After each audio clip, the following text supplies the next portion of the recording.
过年少不了吃年饼。Hello， 大家好，我是小豪。今天我们来做杏仁饼，这也是一款做法非常简单，也不容易失败的传统年饼。把面粉、苏打粉和泡打粉过筛一遍。苏打粉和泡打粉主要是让杏仁饼酥松的，你不加的话，饼不至于会失败，只是口感会比较硬。加入盐、细砂糖，你用糖粉也可以，和杏仁粉，搅拌均匀。所有的材料都已经用上了，除了油。这边应该是比较容易出状况的地方了，油要分次慢慢的加入搅拌。不同牌子的面粉吸水和吸油性都不一样，你要根据自己的面粉来调整油量。最后的面团应该像这样，不是很油，也不会太干。我用这个牌子的面粉，油量我已经调整好了，直接倒进去。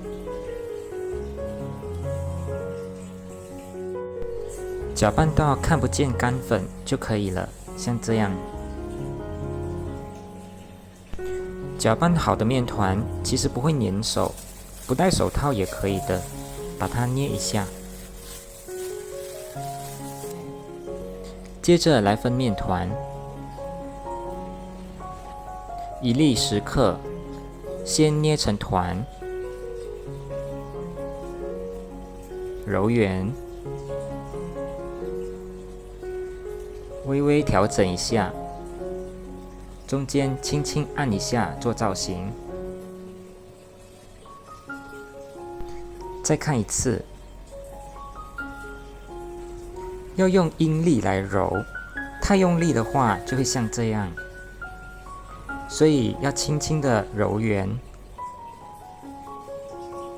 又一个完成了，要先预热烤箱170度。这边是整个过程里面最花时间，也是最花精力的部分了，大家要有点耐心啊。把面团用完，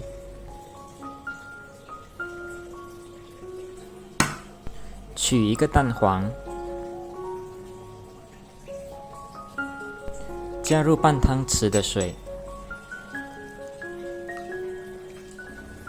刷上一层薄薄的蛋液。